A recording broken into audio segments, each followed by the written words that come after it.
Terrifyingly, awesomely rad.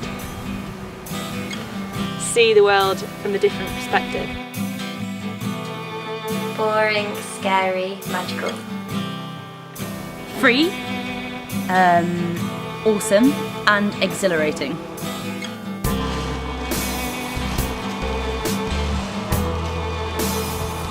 I'm Rosie Lyle. I'm a vet. I live in North Yorkshire, and I've been paragliding for 2.5 years. I'm Si.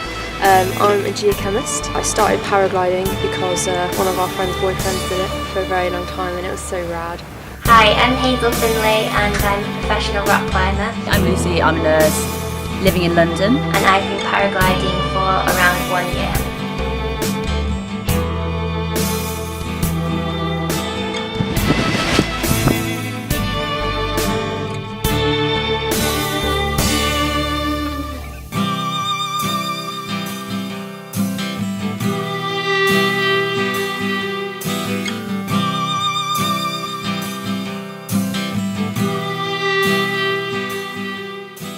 See you soon.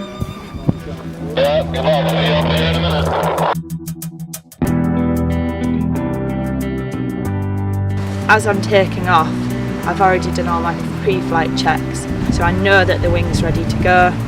I'm happy that the conditions are right. I've usually watched a couple of pilots go off, so I'm excited to get in the air. I've got that butterflies ready to get in the air because everyone else is flying and I'm not. Such a great feeling when you've waited for so long and then you've actually managed to take off and you're flying around and it's amazing and it just feels so free and so liberating just to be flying. That moment where you feel the wing lift you off the ground, that's kind of like the most awesome feeling for me. It's probably healthy to have a little bit of nervous excitement. Paragliding terrifies me. I'm a massive overthinker. And like my main downfall in all extreme sports is my head game. It's very surprising about actually how mentally taxing it is, constantly thinking about your location and your error of margin, where you're going to land. I feel like that's a lot more controllable than trad climbing, say, or mountaineering. All of a sudden you've got all these different dimensions. You've got up and down and sideways and the canopy's moving, the air is changing. Everything is much more dynamic than when you're rock climbing.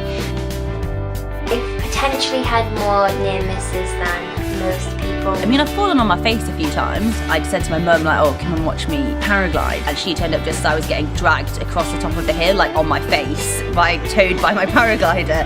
And I'm going, oh, it is safe, Mum, it is safe. I made a bad decision, 2 decisions before I should have decided to land.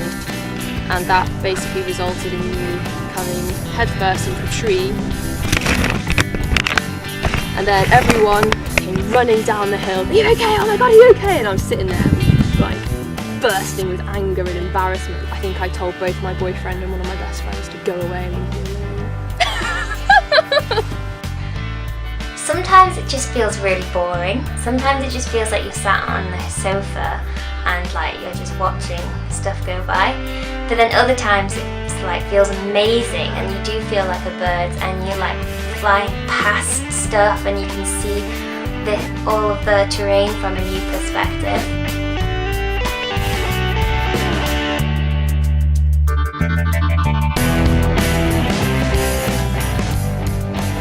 And suddenly you're at 3,000 metres at cloud base and you just think, oh my gosh, how am I going to get down? You know, and it takes 20 minutes to try and get down. I actually really enjoy being a girl in paragliding because you can rock up and people kind of look at you and you're like, yeah, that's right, I'm here. It is very male dominated. I do spend a lot of time sitting on hills with a lot of middle-aged men. It's not publicised as women because you don't see women doing it. I think it's a really good sport where women are on the same level as men. Women can really excel in because it's all mental. Surround yourself with people who are better than you and who are really motivated, and then you'll learn really quickly. These odd things that you do, whether it's climbing, paragliding, whatever you do that makes you push how you feel and makes you develop, and I think you get so much out of it. Women were equals in the air, so really, you know, the sky's the limit. And I'm like, hi mum! Ah!